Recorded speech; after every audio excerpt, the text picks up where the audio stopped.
You are listening to The Four Corners, the official podcast of No Counters, No Combos.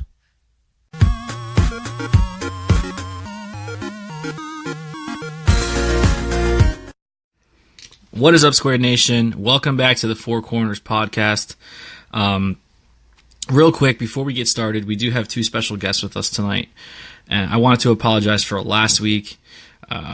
I did kind of have some stuff come up, with work, and, we had a special guest scheduled for last week, and our schedules didn't really coincide. So instead of just throwing something half-assed together, I decided to, just let the week fizzle out and then come back this week with double the action. So, without further ado, we're going to introduce the two people that we have with us tonight. We have Kyle and Joe, both from the Cuddle Crew Discord. Shout out to those guys. So, without further ado, let's get right into it. What's up, Kyle? What's up, Joe? How are you guys doing tonight? I'm doing well. Thanks for having me. That's clearly Joe with the New York accent. It's been a pretty great night. Thank you for having me. And that's Kyle. So, just forewarning, my accent will change from New York to somehow Boston. Don't ask. Oh, listen, it's totally fine. I mean, what makes these podcasts entertaining is people's personality. I mean, we're obviously not doing anything visually, so you can't see body language or anything like that. So the fact that if you have a personality that can come to life from your voice, by all means. So with that being said, I mean, Joe, you did mention that you're from the New York area. Kyle, if I'm not mistaken, you're from Jersey, just like I am. So how did you guys, kind of link up and meet up and start hanging out and playing together and stuff like that? Tinder. Oof. I'm kidding. So I started playing Dragon Ball Super probably right after Set 2 came out. And I was at King's Games, which is a local in Brooklyn. Yeah, But that was too far. Yeah. I live very, very close to the Outer Bridge. So I just went on the DBS card game site, looked at stores, and Paipay Brothers Gaming was relatively close. It was like a 10-minute drive for me. And at the time, that was Kyle's local also. So I started going there, and then we met, became friends. That's a TLDR of that part. Okay, and so specifically for that local, Kyle, if I'm not mistaken, did you work at the store at some point? So, I wasn't officially an employee at the store, but I did tech support, so I supported him with anything like social media accounts or live streaming, or I was helping him build a website at one point, so things like that. Okay.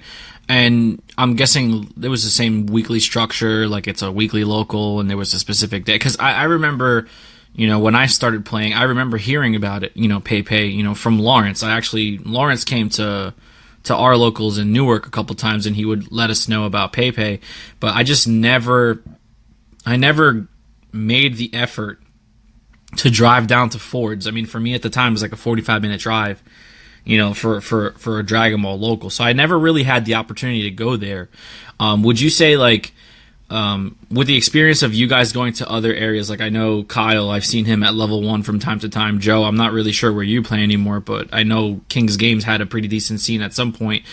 When you guys were going to Paipay on a regular basis, did you feel like it was a pretty consistent local, or did you feel like what you're experiencing now is better than what you had in the past?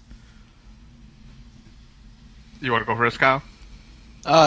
Sure. I'll say that at the time, at first, when we were there together, it was a pretty good scene. A lot of players would show up. We'd have consistent, good amount of people showing up, and then it was also a relatively good level of players.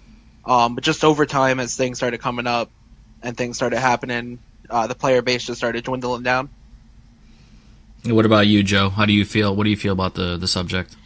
So, I agree with Kyle on the first part. So, Paipay would have, consistent tournaments weekly. It was usually Sunday, and he had, a weekday tournament, which didn't get as much of a turnout. So, he had them Thursdays and Sundays. Sundays, we had, a decent turnout. It was, 12 to, 15 people, maybe. And Thursdays had probably 8. But it was tournaments that launched, so everyone got to play. And yeah, the level of competition was pretty decent at that location. Currently, I have no local. Let's call that out as it is. Okay. But I also have been caught up with like work and trying to do other things with life than Dragon Ball Super. But I still talk to everyone that I've made friends with from this card game. Like hashtag shout out, because I'm not going to say it each time. Like Eric Goodwin, Dylan Ashcraft, Corbin Nesfetter, Jordan Markle, a whole slew of people, and I know I can't list everybody. Right. You know I love you all, for those that are listening. But, like, that's what I usually try to get out of card games, is just friendships. Like, right. I love Kyle to death, too. He's like a little brother. Well, that's good. So, I mean, it's good. Like, I've had this discussion with Corbin and Dylan and Eric and, you know, the other guys, you know, from your crew as well. I feel like we all have different backgrounds. I feel like most Dragon Ball players came from Yu-Gi-Oh, and that community wasn't really like well strung together. Like there wasn't really like a lot of camaraderie in that community. And I think the huge difference with Dragon Ball is everybody's just kind of buddy, which is important because for someone like you, Joe, who really, you know, your life is taking priority over the game and you really haven't played, you know, that much, you still maintain those friendships and those relationships with people in the community. So you don't really feel like you're too far away from the game from a long time. So that's really good. Do you feel like you're going to get back into the game slowly as like things start to settle down? Like, are you looking for a local? Because I know a lot of places that have Dragon Ball Super on a weekly basis. well, I am from New York, and like a lot of places, like Kyle's pointed out a couple of places in Jersey, but they're like an hour away from me. Yeah, and that's I know rough. the locals are like on weekdays, and that's super hard for me. Yeah. But and weekends I try to, you know, spend time with families, like friends. Like I basically just go to major events, and if I need to test, I use like the online programs like Untap.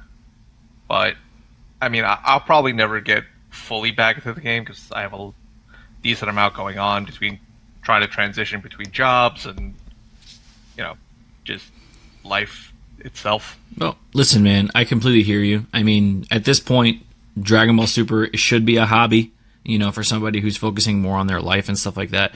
And I'm not saying that it's bad to have a hobby that takes up a lot of time, but it's this, at the same time, you want to make sure that your priorities in check. So for Kyle specifically, I've seen Kyle consistently on the local level. So it's nice to have this dichotomy in this chat tonight, because we have one hand, we have Joe, who's kind of using the online format and not really going to local events, and then I can just basically ask Kyle, like, Kyle, specifically, how do you feel about the local scene in your area, and if there are any things that you would change about it to improve it, to make it better? I think the local scene here in Jersey is pretty diverse. There's a lot of players who really just sort of play for fun, and they're just looking to pull off interesting, cool combo decks or things like that. So you really see some nice innovation, like specifically, like you mentioned at level 1. Mm-hmm. There's some guys there who come up with some really interesting decks that you would think on paper are really bad, but then they end up being like amazing. Yeah. And seeing things like that is pretty cool. But then you also have a more competitive basis as well, where people are just trying to play the best thing, trying to do as well as they can. And I really like that in the scene. I think seeing both sides of it is nice, and how everybody just, you have this major difference in how everybody wants to play, but we all get along. At least from the locals that I've gone to inside of Jersey, it's been a really good experience so far. Well, I'm glad to hear that. You know, I mean, we've done a lot, and by we, I mean the player base in North Jersey.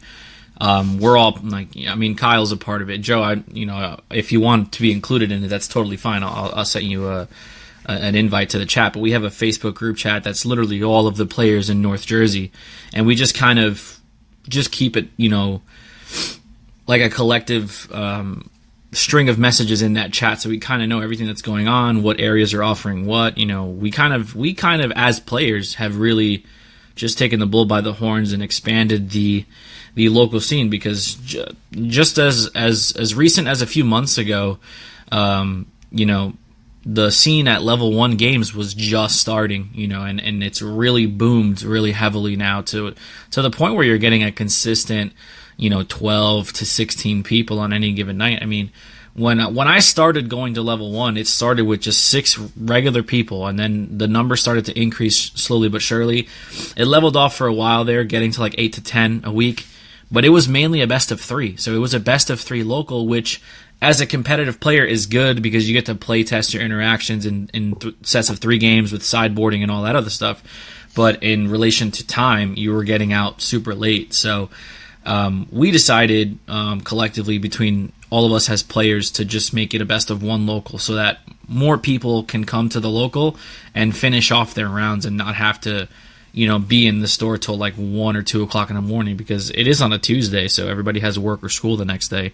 But I feel like we're moving in the right direction. I'm actually working on getting another location started up for Thursday locals in the Livingston area. I don't know if you guys have ever heard of it. It's a store called New World Manga. They kind of want to start doing competitive Dragon Ball there too, so I'm experimenting with that. I want to get to the point where there's a local for everyone every day of the week. Like if you work Monday, Tuesday, Wednesday, Friday, and Thursday is your only day off, then I want you to be able to go to a local for Dragon Ball on Thursday, because I feel like a lot of the times people get discouraged from playing because of their schedule. So if everybody had an option to go out and do it, I think you would see an increase in numbers. That's just a little project that I've been working on for quite some time. But I'm glad to see Kyle, consistently. Joe, I wish you the best, but I hope you get back into the game. But you guys did mention major events. So we just had the PPG event where was it? In Dallas. Did any of you guys or any of your teammates get out to that event? None of Ellipsis went to Dallas. I mean, we had Jose Mercado, part of Cuddle Crew, which I guess isn't really... I have no idea. Kyle, what would you label Cuddle Crew as? It's not a team, it's just...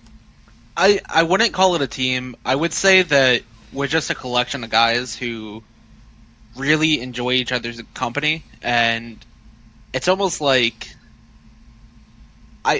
I mean, there's a core of us that are like a mini family together, and then there's a slightly larger group where it's just like all of us just having a good time, just trying to improve each other. All right. So, yeah, I know that Jose Mercado went. I'm not sure how he did. I know, obviously, PPG was there. But, yeah, none of Ellipsis went. Are you guys planning on going to the event the next one is Massachusetts, I think? Are you guys planning to go there? Because it's a little closer than Dallas. If I did not have my nephew's first birthday, I would have one. Congratulations. Congratulations on that. Oh, thanks. His first birthday, May 5th. Anyone that wants to send gifts, it's fine. But, yeah, so the next major event, unless something comes up in between Massachusetts and the ARG Invitational, would be the ARG Invitational in Atlantic City. That would be the next one that I'll hopefully be able to go to. Right, so let's talk about that a little bit. Pretty much everybody at this point knows my situation. I'm like a local tryhard. I don't really get the opportunity to go to many major events because I have a life. I have a job, a family, and I don't want to sacrifice time with my family on the weekends to go play Dragon Ball. But I was able to work something out, and I am going to be able to go to the Invitational in Atlantic City as well as the rest of my teammates. So we're targeting that to be like the coming out party for Counter Club, which is our official team name.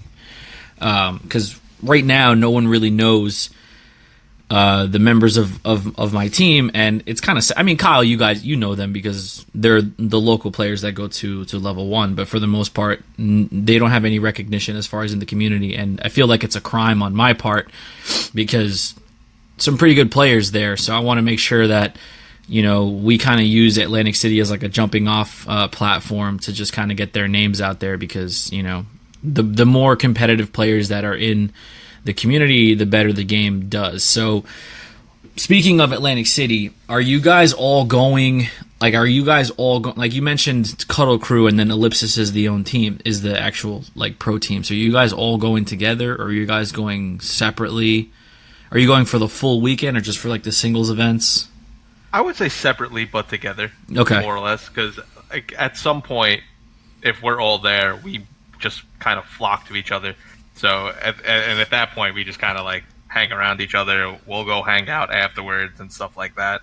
Then we just go back to our room, sleep, and then repeat the next day. Right. And by you, the Kyle? Traveling arrangements, I don't think have been panned out because it's still a bit away, about 2 months. Yeah. And what about you, Kyle? Yes. You going with all these guys? Like you said, I'm sure that most, if not all of us, are going to be out there just trying to have a good time, enjoying the game together. Mm-hmm. I know most of us will probably be playing in the singles event on Saturday, and then I know of people who are planning to do the Argent Saga event on Sunday, which is something that I'm also contemplating at this moment. And that's like the Argent Saga is that new game that ARG has developed on their own, right? Yeah. Correct. So they're doing like a preview, but is it like an event, or they're just doing like a demo? So it's going to be a $10,000 intro tournament. Damn. And yeah, so it's big money, right? And then what's pretty cool about it is that you're not going to have people these super teched out decks. You're going to be playing pre-constructed decks. Gotcha. So it's going to be a bit more on like a play-in ground for everybody. So it's just going to be a lot on who understands the game better and everything like that. Interesting. I mean, yeah, I've seen some stuff about that. I honestly probably won't stick around for that because I'm going to be there Friday, Saturday, Sunday. It's probably going to be a busy weekend for me individually, and then I got to get back to the real world on Sunday. So I probably won't do that, but I definitely wish you guys the best of luck. Now, because you guys have such a big group of friends, whether it's Team Ellipsis, as a whole, or just the Cuddle Crew in general. When it comes to like traveling arrangements and stuff, do you guys prefer the hotel model, or do you guys prefer just getting a big Airbnb for everybody and keeping everybody under the same roof?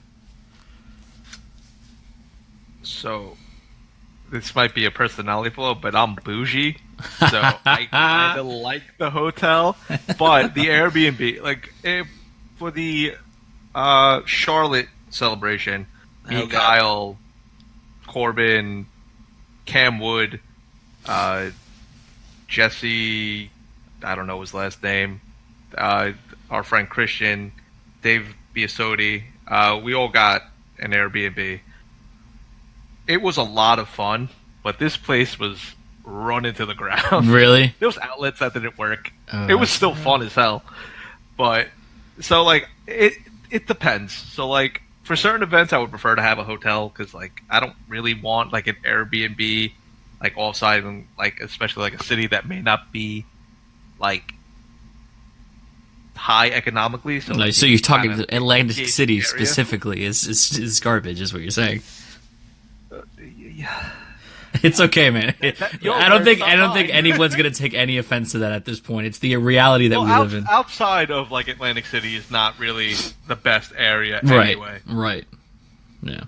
But like the I guess we call it the Atlantic City Strip. Like, I would prefer to stay there. Like, my plan is to stay at Showboat anyway, because that's where the event is. Because I don't have to wake up an hour earlier to get to the event. I can literally drag myself into the elevator and be there. Yeah. So it's good that you met. I like convenience. Yeah, no, I completely agree with you. I mean, we contemplated. I mean, my wife is actually coming with me to Atlantic City for the weekend, so it's going to be like a mini vacation for us. I'm going to be doing Dragon Ball during the day, and then at night, I'll spend time with my wife. So I'm 100% getting a hotel room because I don't want to really share, living quarters with anybody else. But we were talking about getting an Airbnb and the difference between that and hotel rooms. And the good thing that ARG has done for us as players is they've actually blocked off the hotel for that weekend. So if you guys haven't booked yet, they are offering some special rates for the rooms for that weekend. So I booked mine on Monday. It's a 2-night stay, so I'm staying Friday night and Saturday night, and it was like less than $400 with taxes and fees for the weekend. So, and that's just me and my wife. So obviously you can fit like up to 6 people in a room. So if you're splitting that with 6 heads, you're obviously just paying less money. So I definitely like would say just jump on that while you can. Just so that you can ensure your rooms for the event, because like you said, there's no better feeling than waking up at 8 o'clock for an event, or like if the event starts at 8, there's no better feeling waking up at 7:45 and just going right down to the hall and being ready to go. Because obviously they're late nights, they're long days, so you need your rest and stuff like that. So I definitely agree with you on the convenience part of it, but I can see where the Airbnb can be attractive, especially if you have a big group of people. You just kind of have everybody hanging out together under one roof, and it seems like it would be a good time. But, for Atlantic City specifically, me personally, just knowing the area, I probably wouldn't recommend it. The last time we were in Atlantic City, we stayed at Eric Goodwin's, I guess, his grandmother's house. Like, she has a house over there, so like that was all right. It's in a pretty decent area. It wasn't that far. It was like 20 minutes from where we had to go, because that one was held at the convention center, right? Held in Showboat, right? So like that was like, the area wasn't bad, but I do get what you're saying. Anyone that's never been to Atlantic City, just get your own opinion. Don't take it from us. Yeah, I mean, we're a little jaded because we live in the area and we're kind of just used to it. But for somebody that's coming from out of state, honestly, like at the end of the day, like I might trash on Atlantic City a little bit, but it's really not that bad. Like there are definitely worse places than that you could be at. So it's really not that bad. Like I said, I live in Jersey, so I've earned the right to talk a little trash about the state. But that's because I live here. It's my whole town, so it's not that. It's a little different. But I don't want to turn anybody off and say, oh, this is a dumb area to have it, because it's not. There's definitely worse places to have it. But definitely explore your options. Economics and finances are a big part of overnight stays and traveling. So if you can get a cheaper rate in a hotel, you might as well just bite that bullet and stay at the venue where the event is being held. It just makes the most sense to me, in my opinion. So, gearing for these big events. Now, we're going to get 2 different opinions here, because we have Kyle, who plays more on a local level and consistent in real life, and then we have Joe, who does the online testing. What are your... This format is kind of up and down. There's a lot of different opinions about the format and what the state of the format is as a whole. So obviously, I'm sure you guys have experienced all of the, the Super Shenron and the Agent of Destruction Boo and all this stuff. So what do you feel is like if you're going to Atlantic City and your goal is to just top the event and not win the event? Like let's say you're just going there and you're making the effort to just top. What's your safe choice for the event? Like what do you guys think is the safest pick for this meta and guaranteeing you a top cut at the Atlantic City event? Not all at once, please. Oh, no, I'll say Super Shenron right off the bat. Yeah, that deck is absurd. Like if you learn the lines for it, that deck will get you with the top cut, no question. Well, which variant though? Because there's like 3 different variants. I would either one. I don't know the third one. I know the Height of Mastery one that that just surfaced recently. Yeah, I'm not sure. So there's there's the Height of Mastery build, with the option of Danny Wins. Right, there's Danny Wins, build, which is like the mono yellow, but then there's the blue build with like Preface and Sensu Bean. Oh, the one that Danny hyped. I mean, they all do the same thing. It's just all degenerate. You take an extra turn, like it's so just to discuss like the game, like Dragon Ball as a whole, there's no interaction outside the combat step, minus a few select cards like Preemptive Strike. Okay. So when you get a deck like Super Shenron that can skip a turn and you take another turn, especially how aggressive like the swap mechanic is, it's not healthy, but it will get you wins. It's not healthy for the game, and I know a lot of people are throwing out ideas on how to neuter it more or less, but at the moment it's not. So like it's something you always have to consider, and if you want to play the best deck, like that leader is the best leader as of right now until something pops up. Like I don't know what's coming out in the anniversary box. Maybe something in there makes Zamasu broken and stops that. But who knows? I mean, that's probably not going to happen. Yeah, I really don't. I really don't think the anniversary box is going to change the meta. I mean, I've been wrong before, but I feel like this is more of like a nostalgia act where they're just reprinting a whole bunch of cards and just giving support for older archetypes. But I could be totally wrong. They could print something busted. They could give us a Zumasu Wish Leader for all I know, and then the game just really is over at that point. But we'll see what happens. What about you, Kai? What do you think? I'd be so happy with that. A Zumasu Wish Leader? That would be too broken. That would be too broken, especially because they would make it probably blue because they love blue. So a blue Zamasu Wish Leader with access to Child's Wish and all of the Terrascythe cards that can just pop out tokens and then world piecing in the big it's already just really scary. It's just a nightmare in my head just looking at it like already like. I don't know, like, and then being able to play like the Goku Black Rose chain that kills your opponent's energy, like you ramp to 6, you world peace in the 6-drop, or you can tap for 6 and then play it and then untap 6 and then hit the 8-drop on top and just kill their energy. Like that doesn't seem right at that point. It seems a little too strong. A little bit.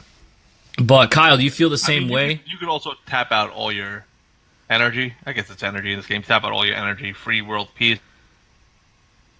Joyful Black, and then just untap 6 energy. Yeah. And draw 2 cards off field. Yeah. That's also a thing. Yeah, that seems busted on paper. So, I don't know. We'll see what happens. But Kyle, do you agree with Joe about Super Shenron? Yeah, I think Super Shenron is probably the safest bet. I mean, on paper, it's the most broken deck in the game, in my opinion. And if you really want to top an event, you should be playing what you think is the most broken deck. I think the other one, which some people kind of are hesitant on, they've been a little relaxed, is I still think Milnemba is a viable choice if you don't want to put in too much effort. Yeah. It's pretty autopilot. So like if you just take a couple games to like learn it, you'll probably do all right at the event. Yeah. Yeah, I agree with you. I mean, if we take Super Shenron out of the equation, I think the next safest deck would probably be Janemba. Just because of the whole strategy is you just turn your stuff sideways and your opponent's playing against the clock at that point. So, you're not really giving them too much advantage because if for some reason they try to go wide on you, then you just attack their board. So they're not taking life, but they're still milling cards. And the deck is just so defensive, which is like the fact that you can play like 12 negates main boarded and still have room for your pieces, and then you also play 4 super combos and like 8 pseudo super combo. It's just like Bean and Mafuba and like all this stuff is just so much hate. I mean, I played yesterday. I had a local yesterday at level 1. I didn't play Janemba in the event, but after the event was over, we had some time left, and I was with a couple of my teammates, and we were just kind of testing to get some ideas for AC. And I just like, you know what? Let me try playing Janemba Mill because I've never played the deck like seriously. And it was the first time I picked up the deck, and I never felt in danger of anything. Like I was playing against Skillless Goku, the yellow variant, and I never felt like I was in a tough spot. Just that defense and being able to defend, and your opponent tries to go wide on you, and then you just kind of get rid of everything on their board, and then they just try to do it again, and all of the advantage that Skillless Goku gets with the 4-star ball, they're just drawing their deck out anyway, so they're helping you with your mill. I think it was like turn 5, and I already milled him out 2 cards. Like, it was the last 2 cards in his deck. So, it just feels super safe, but my problem is I can't play a deck like that, because to me it's so boring. Like, I want to have fun. I don't think I can play Janemba for 8 rounds. I don't think I could do it. Like, for 8 to 9 hours, I don't think I could do it. That's my only problem with the deck. Yeah. I'm right there with you. I couldn't do it either. Like, it's a good deck. The strategy is pretty cut and dry. It's just, your games are going to be kind of long. So, like, every round, I don't want to sit there for the whole hour. Like, this, it feels like you have no breaks. Oh, for sure. 100%. You're getting up and you're sitting back down and it's round 2. Like, that's it. Yep, pretty much. Yeah, it's definitely not going to be a unique deck. You're not going to have really cool play lines. You're not going to have flashy combos or anything. But I mean, on paper, it's a pretty safe deck if you just want to do well. Yeah, and the other thing too. My Kid Goku's also a viable option. It's a really fair deck that does well. Like, it doesn't do anything flashy either. Like, it doesn't have alternate win condition like Janema does with the mill, and sort of getting that life to zero. But it's still strong. Like, you get 30Ks out on turn 2. Yeah, which is hard to deal with for most decks. Yeah, I mean, I was able to take skillless. I played yellow skillless at the Easter event at Toy Wiz, and I got third. My only problem with skillless is that I feel like you tap out a lot in that deck, and then because I'm playing the yellow variant, there really is. Like, I don't have access to Bean, so I'm not extending any of my plays. And I'm such a paranoid player. I never want to tap out. Like, for some reason, like, I've been playing since set 1, and in set 1, if you tapped out, you lost. So I've just had that thought process in the back of my head since the beginning of the game. And it's like, I just don't want to tap out. Even if I feel like I'm making a really strong play. Like, I'm scared to tap out 5 energy to play Demigra. Like, that scares me. Because you know what? Everybody expects it, so if I don't have a follow-up after that, I lose. Because they just kill me. Like, they just go out my life. I'm just sitting on a Demigra, and if I'm playing against the mirror and they just draw back up, it's just like, I get so paranoid, I get in my head about it. So my only problem with skillless is, if you don't sequence it right and you tap out improperly, you set yourself back a little bit, because I kind of feel like you need that energy open. Now, the argument to that is also that you really don't need to worry about tapping out because you play Sparking Negates, but then you're taking life. And what makes skillless Goku really good is being able to awaken at 6 and then defend that 6 life for as long as possible, and then use your life as a resource extender instead of just taking damage. So yeah, I agree that the deck is super fair and it's really good. But I'm just not sure which is the better variant. Like, I like yellow personally because I like having access to Battering and Nimbus. But in the mirror, you lose to the blue variant like 100% of the time because of Sensor Beam. But then again, if I'm playing blue, I don't feel as strong with the blue variant as I do with the yellow variant. It's kind of weird. And then you can do blue-yellow, but I just feel like it's a little clunky. So I don't really know, like... What are your thoughts? What are your thoughts on that? I believe the yellow version right now is probably the better choice because Nimbus is such a valuable card at the moment. Yeah. Between Shenron Storm and whatever nonsense like Green Brawly does, he's swinging like 5 times a turn with all these double strikers.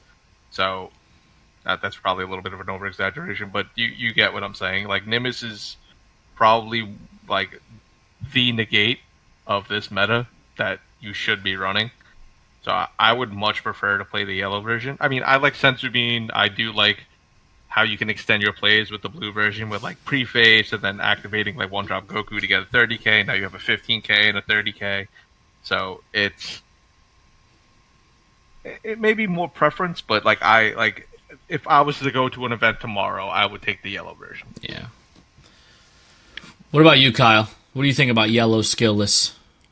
I'll be honest, I don't have too much experience going up against them. I kind of taken a little bit of a break recently just to focus on school. Mm-hmm. I know when I was at Charlotte, I played against the yellow version, and it was really scary just how aggressive it was, how much he could really draw back into his hand off of that one World Tournament card that worked with the... Oh, yeah, I'm the world champ?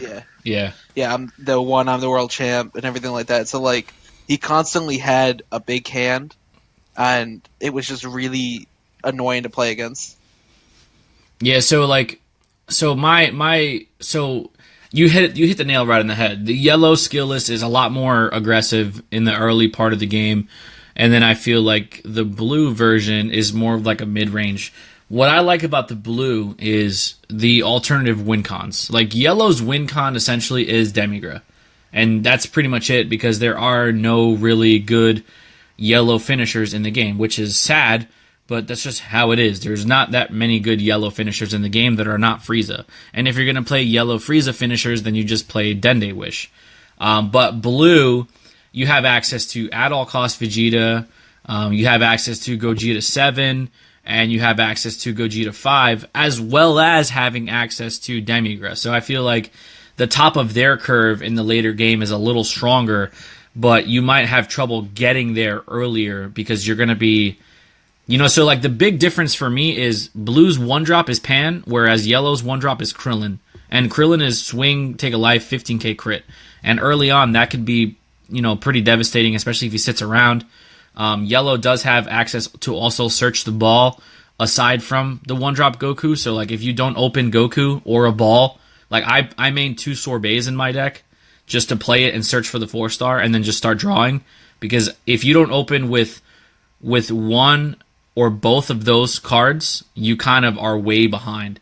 So blue doesn't really have that search ability with the ball, so that's why I prefer yellow. But then honestly, it depends. Like Joe said, it's preference. I mean, like Nimbus is such a strong card, and then blue doesn't have access to Nimbus or battering. Like you can sit on battering and go finishing games too. So I don't know. Like I get in my head about it sometimes because I'm not exactly sure which variant I want to play or I want to continue to play. I really like yellow. I've had success with it, but losing to the blue variant makes me feel like the blue is the better variant. I don't know. It's just maybe I just don't get the luck of the draw sometimes. But I definitely agree with Super Shenron, Janemba, and Skillless probably being the safe bets.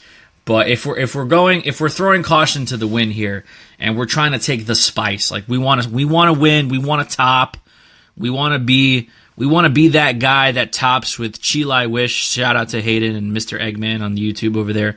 We want to be that guy that tops with the spice.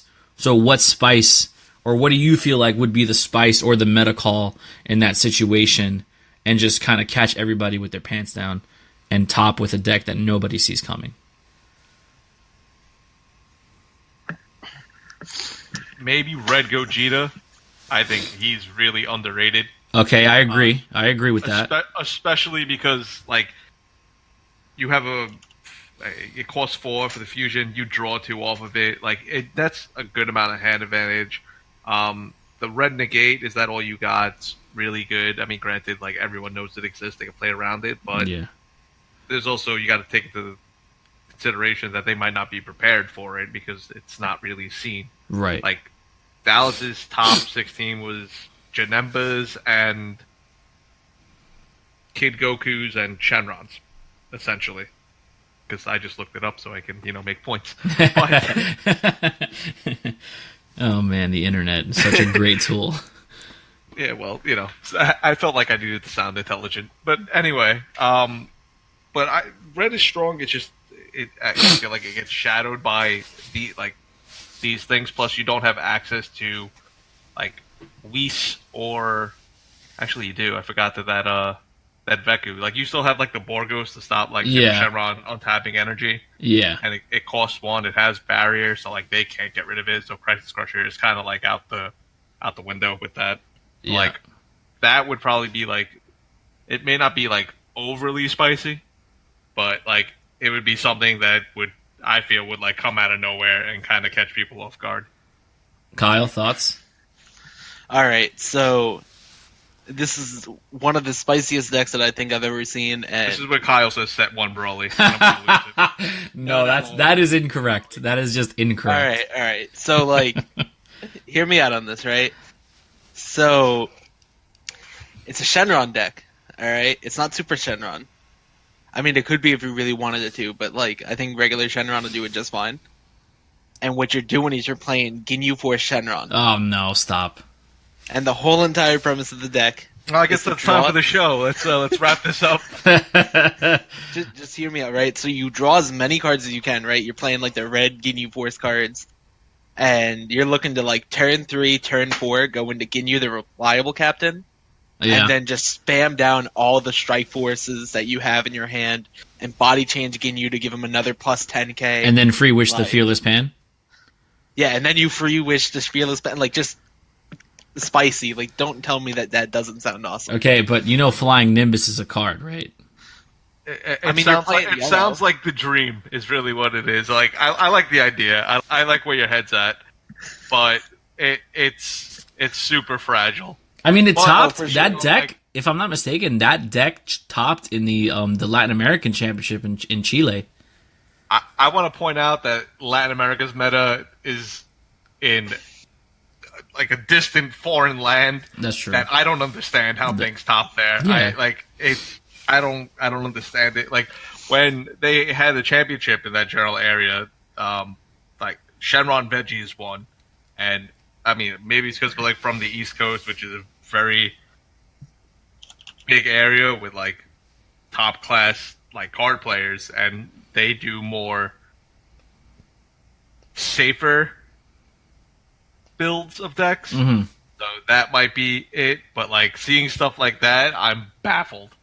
Like if I ever had the opportunity to go there and play, I'm pretty sure I would just get beat over the head and not know what happened. Yeah, that sounds like... At least if I lose to like Super Shenron, I know the deal. But like if I lose to like Goku Black Mono Red, that's not a thing. But I'm just saying. Well, I mean, I would be completely baffled. I'm pretty sure that's how people felt at Dallas when they were playing against that Chile Wish deck. And you know what? My teammate Kevin built the deck this week, and it was rough. Like, I was playing against it, and I was like, I don't even know what to do because they get out Victory Strike, and you just lose. Like, if you don't have... There's only, like, 3 cards that answer Victory Strike. Crusher Ball, Mafuba, and, like, a blocker. Like, that's really it. You know, like, there's nothing else around it. But when you're playing Chile, you're playing Height of Mastery, which taps down all your stuff anyway. And then you go into Victory Strike. It's just like, yeah, GG. Like, there's virtually nothing that I can do against this unless for some reason I hold all my combo, like, because it's a 45k base. Like, comboing out of that when they have Paragus, and then Chile's ultimate ability is ridiculous. Being able to just remove 7 Dragon Balls and search for 2 Paragus from your deck is nuts. Like, that is nuts. So just... What Paragus are we talking about? The super combo. Chile searches for 2 Frieza army from the deck. I didn't know what Paragus you were speaking of. The sacrifice? No, the super combo. Oh, it's a green leader. Yeah, that's kind of nuts. So you go Victory Strike, you go ult, you put the balls out, you search for your last 2 Paragus, and you're swinging for 85 with just 4 cards, and then you're not to mention you're drawing 2 off of the Paragus. It's pretty nuts. It's pretty nuts. I'm pretty sure that Oob helped Chile tremendously. Oh, 100%. Like, without Oob, you can't awaken turn... I mean, okay, so I have a love-hate with Oob. Like, Oob is good early, but then after turn 2, it's kind of meh. Because you're searching a Dragon Ball anyway every turn. And yeah, being able to combo, with the Oob to get 3 in the drop area is nice, but the deck doesn't do anything anyway, and it plays ultra defensive that I really feel like... Even though Oob does kind of put the deck over the top, I don't think it's 100% necessary in the deck. Because you're playing green and yellow. So you not only have access to Bloodlust, you also have access to Preemptive Strike. Because you have a green Frieza army leader. So you can play defense for the first 4 to 5 turns, successfully, mind you. And then just awaken when you're ready and still go into your combo without having to use Oob. So it slows the deck down significantly. And Oob does put pressure on like the skillless decks because it KOs their 1-drops. But aside from that, I mean, yeah, you're dumping 3 balls and you're awakening faster, but you also are not getting the draws off of those balls either. So it kind of is a catch-22. I'm not willing to shell out $30 per Oob, so a $120 playset. I'm not willing to do that for a deck that I can't even build because I don't have a copy of Victory Strike. Anyway, I feel like that deck is so expensive because it relies on 4 Power Booster Oobs, 4 Power Booster Path to Greatness, and then a Victory Strike. That alone is over $500 worth of cards in just those 9 cards, and then the rest. I mean, Height of Mastery is cheap, sure, but the pieces that you have to play to get to that point just seems a little crazy to me. But I tip my hat off to Hayden. He did really well. He took something out of the box, and that's the dream, right? Like us as players, that's the dream, to build something that no one else is playing and do well with it. So that's why I'm on the cusp or on the fence about what I want to play, because do I want to be that guy who just takes the best deck and does well with the best deck? Is there any credibility behind that? Or do I want to play something off the cuff and show hey, I'm a really good player and this is the deck that I'm bringing because I feel like it's a good meta call. Like, Joe, I really agree with you about Gogeta BR. I love that deck, and I'm so surprised on how underplayed it is. And it just has pretty good matchups across the board because the Gogeta pieces can't be KO'd, so Broly can't do anything to him, and that's really good. So if you can clear the board, and then that burning for 2 life is really good at the end there.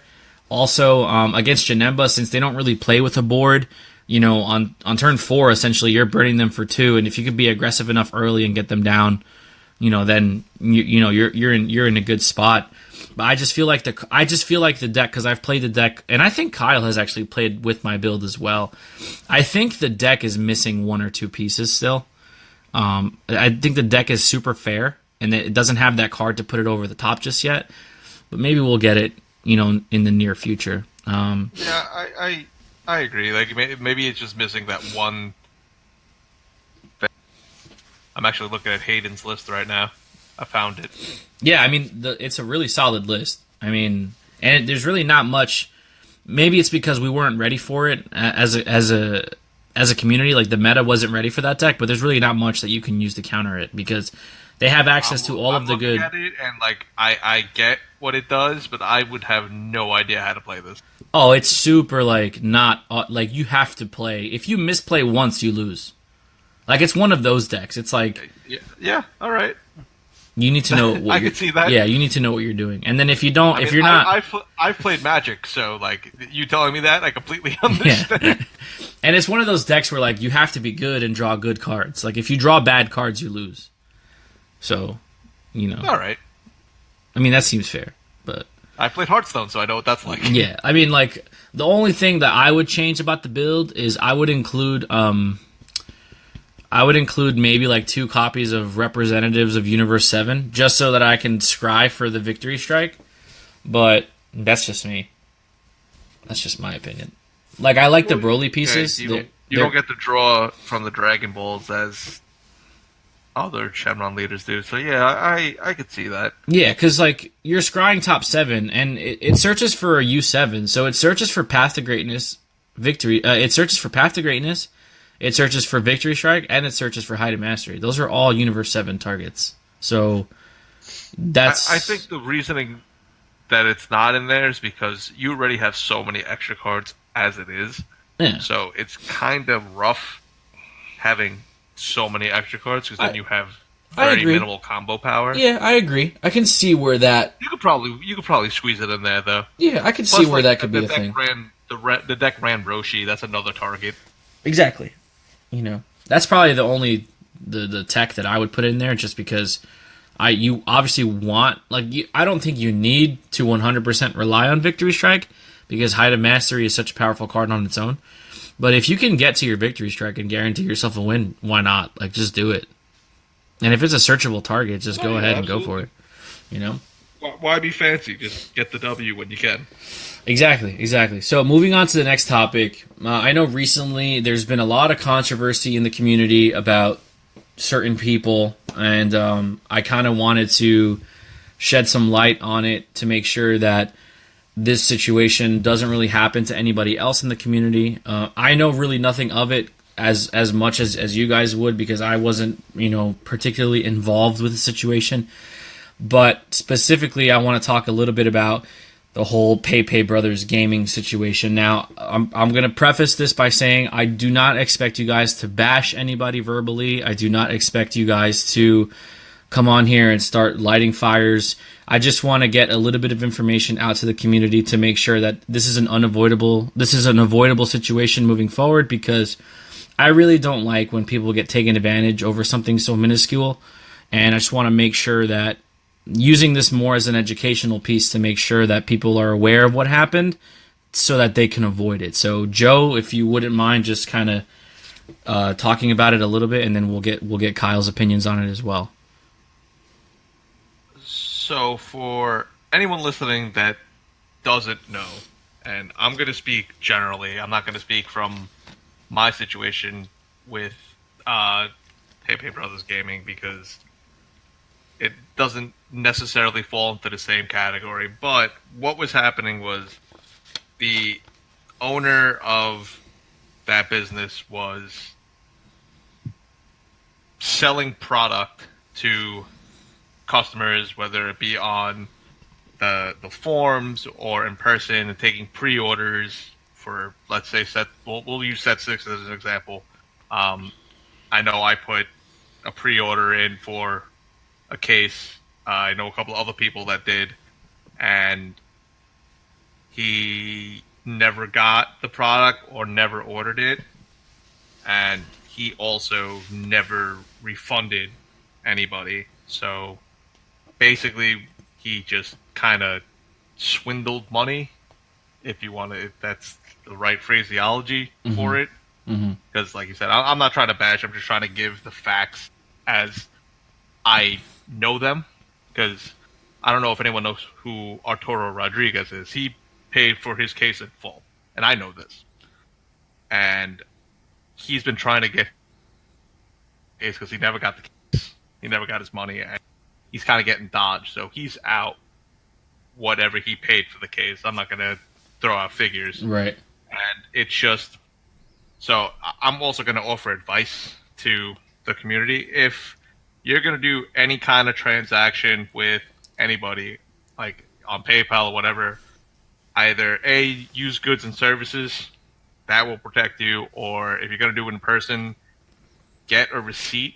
That way, if you have to go to like small claims court or anything like that, in case this pops up, and I hope it doesn't, because the community, like, especially with this game, because like this community is they're very close. Like everyone's friendly. It doesn't feel like, yeah, you have like those people that are like a little toxic, but everyone's approachable. I haven't had any bad interaction with anybody as of yet in this community, and like I like, just as someone in the community, I want the best for the players, and I don't want them being taken advantage of. So like when it comes to stuff like that, try to consider that you might get, screwed over, even though, like, for the most part, you're not, but at least kind of keep it in the back of your head that there's a small possibility that you might, and protect yourself that way. But for this situation, it was really just, like, got money, percent product or refund. I don't know what's going on. I don't know if it was an actual theft thing. I don't know if it was like something happened with him financially or anything like that. Because like I said, I can only go with facts. I can put opinions, but I would rather do that privately or anything like that. But that's pretty much the situation, and no one really knows what's going on. I haven't spoken to the guy in over 2 months because I know I wasn't getting anything out of it, and I have to eat the loss. Right. It's not fun, but like it is what it is. That's unfortunate, man. I did the right measures on my end, so what am I gonna do? Yeah, at this point? That's unfortunate. What about you, Kyle? Do you have a similar situation, or is yours completely different? So I ended up in a pretty similar situation to like what happened with some of the people with Set 6. I personally ordered half of a case of Set 6, and I was originally going to be splitting with a friend of mine, so we were both going to get half a case. And essentially along the way, the whole entire situation where he didn't get the product for whatever reason, and I'm still technically waiting for my money. Oof. And just like Joe said, he's basically been dodging, and at this point I've kind of just accepted the loss on that end. And there were some other things going on that I don't want to talk about publicly. Right. Again, like I could talk about them privately with people, but it just kind of sucks. I'll let people know, like Joe said, definitely make sure that if you're doing any sort of transaction like this, even if you trust the person, like I thought of Gio like a close friend at the time, so I figured that it was fine. We did so well not mentioning his name. Yeah. Well, everybody knows. Everybody knows I at know. this point. I just wanted to see how long it was going to take until someone name dropped it. 'Cause I know that Adrian didn't do it. I'm like, all right, I'm not going to say his name. Everybody knows at this point. Yeah. I mean, so I thought of him as a friend at the time, and I mean to essentially. So I thought that okay, I don't really need to go through buyers and products or whatever it is on PayPal. But even if they're a close friend, just as a precautionary measure, that way you can actually dispute it on PayPal or anything like that. And something I do want to say is that anybody who is listening, don't take this out on anybody inside of the PayPay organization, player-wise or anything like that. They are not involved in this at all. Except Joe Burrow, because he quit. I love you. It's his birthday, by the way. Oh, happy birthday, Joe. Happy birthday. Happy birthday, Joe. So don't take this out on the players or anything like that. They had nothing to do with this. I personally think they're all tremendous guys. They've done nothing but great things by me. I have nothing but great wishes towards them. It's just unfortunate that one person can do something like this. If I could add one more thing, like we also don't know his side because right. This happened. Like Kyle mentioned, like if you do a transaction with a friend, financial burdens pop up, and I'm not giving the man an excuse for all this because it's a lot of people that he did it to, and like as a business owner, you should be prepared for, if something were to happen, or like if like something did happen and he didn't get the product, like you should be prepared to have to refund that money or at least address the situation. The fact that it's not addressed and it's dodged on his end is like unprofessional, and it like if you had a personal relationship with him, it breaks friendships. Like Kyle, like that was a friend of his, and now it's just like you don't really know how to view him. But like, just do as he said, protect yourselves, but you also kind of take into consideration like things can happen. Just openly communicate when like that kind of happens, because like you don't know like what happens if someone gets a parking ticket or a close family member like winds up in jail and needs bail or stuff like that. Like knock on wood that this doesn't happen to anybody, but like just to kind of look at it from both parties' perspectives. Yeah, I think just to put my 2 cents in, I mean, obviously I know Gio on a personal level. I've met him several times. I've played against him. I don't really have anything bad to say about him as an individual because he never really did any wrong by me. But the problem that I have is the only people that you're hurting are your players and the community. So, like Kyle said, he had Paipay Brothers Gaming had a roster of a lot of very, very good players, and just you're guilty by association at that point. Being not, I don't want to say like blacklisted or there's like a witch hunt going on. I mean, there might be, but the only people that you're hurting is everybody else. You're never going to really hurt yourself except for finances. Like reputation to certain people means a lot more than finances. And when it comes to that, on a business level of it, you have to take that into consideration. That yes, it's a business, so you have a civic duty of upholding your end of the bargain as a business owner. And I think there might have been a situation where things got a little bit out of control with finances, and sometimes you get in over your head. And I get it, things happen, and money makes the world go round. Like, yeah, people say, the popular cliche is that money will not buy you happiness. Well, it can get you pretty damn close, especially if you have financial security and stuff like that. So I know that things happen, and, the temptation of having, extra funds that you weren't expecting to have, all that gets balled into it. But at the end of the day, it's your responsibility to make good on others' investments. And I'm not going to put myself in any category of being a business owner. the no counters, no combos was started as a fun YouTube channel. It's umbrellaed out into something a lot larger, but I do not consider myself a business owner. But the minor transactions that I have had, with other players in the community, or even sending stuff through the mail, like it's pressure that I don't want to experience on a regular basis. So I don't know, what goes through the mind of somebody who's fulfilling hundreds and hundreds of orders on a daily basis. I had somebody who I sent out,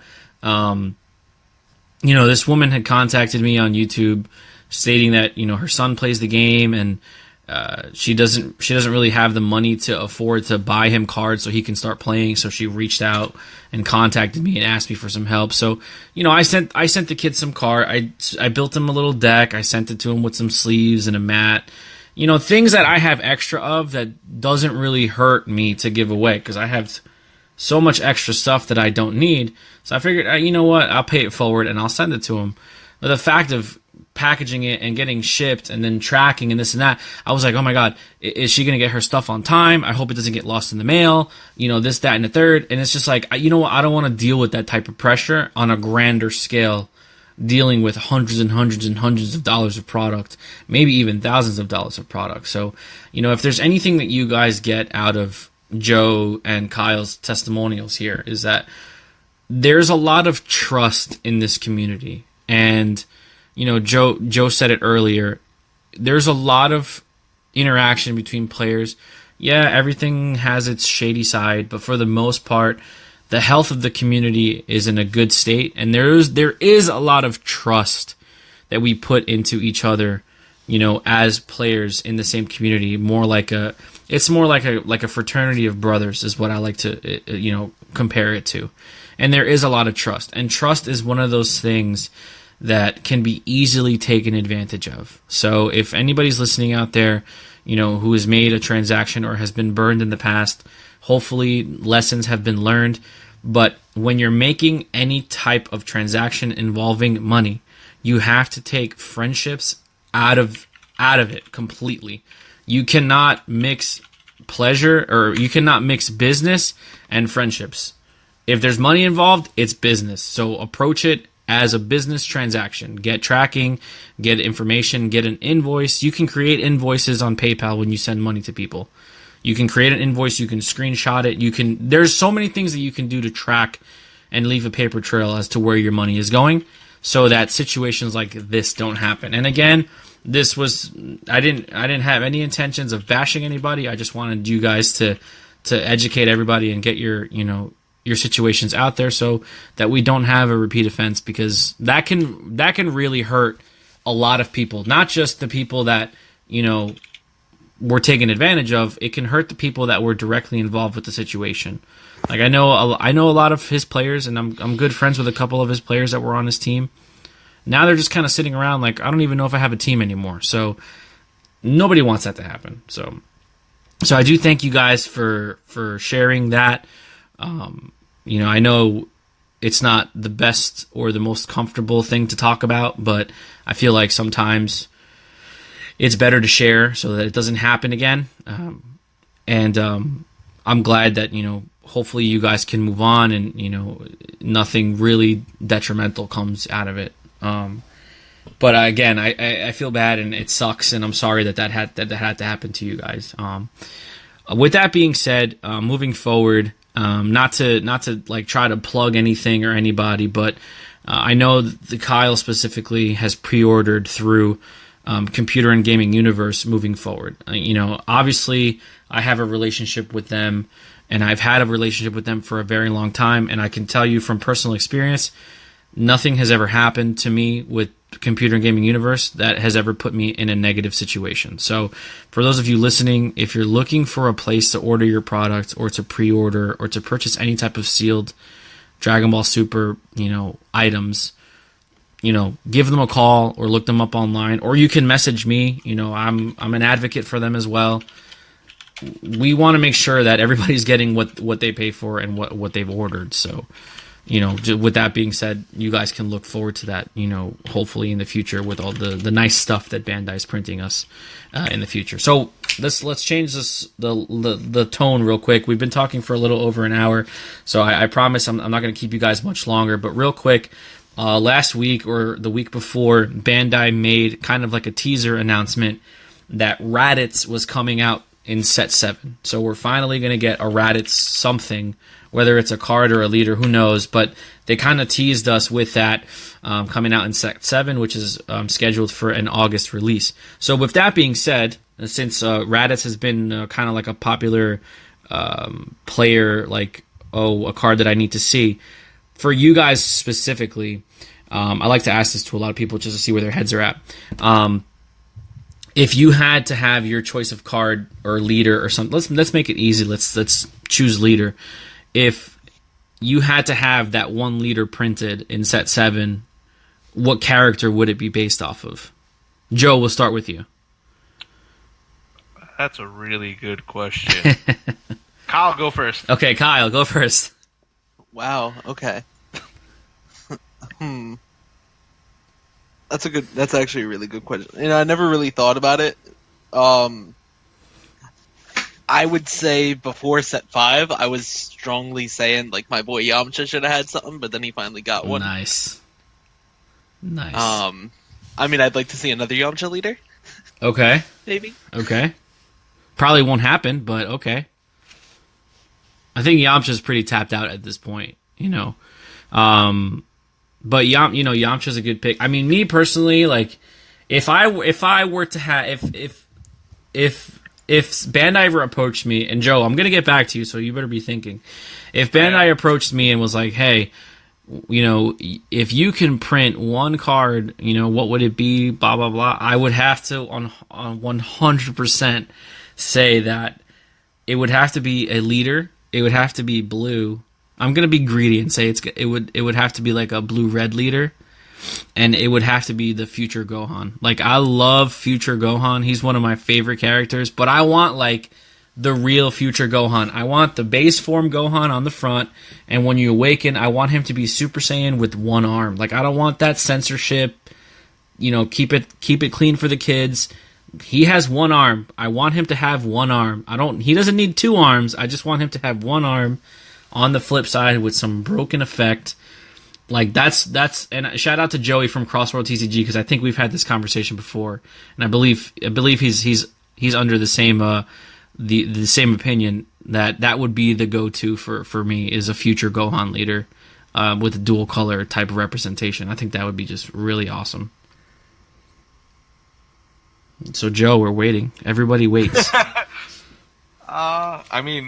For the thematic of Set 7, which is dual color, jeez.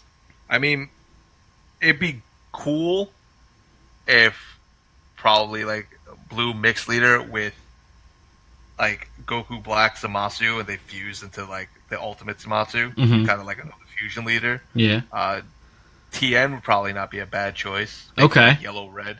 Okay. But it'd be really like I'm pretty sure the wish leaders are out, because Android 17 has been the OG homie since day one. Right. I would love to see that, but like if I'm gonna pick something, I think Goku Black Zamasu on like one side and the fusion on the back. Like, even if the front side is not dual color and the back side is, like, I think. That would be pretty interesting. Like, if they did one color on the front and then a dual color on the back, especially if it's like a fusion, that would be pretty interesting. I mean, at that point, wouldn't you have to make it like a blue-green leader, since all of the Goku Black and Zamasu stuff is blue-green? More than likely, it would probably be blue-green. Yeah. Which would be fine. Yeah. But like, it would probably just be like a really, I don't know if it'd be a really strong control deck, but you have a lot of control factors, like blue untaps energy. You'd get the Measure Magic. You'd get Preemptive Strike. Yes. You'd get Shocking Death Bolt. Like, yes. God, that sounds absurd. Yeah, there's. Yeah, when a blue-green leader comes, it's going to be pretty absurd. Yeah, I mean, I always say that when I've been telling people for weeks now that when they come out with Set 7, we're getting a yellow-blue Bojack leader, a new yellow-blue Bojack leader, and it's going to be the most broken thing ever. Because yellow-blue defensively, you have access to both Dimension Magic and Flying Nimbus. Have fun, man.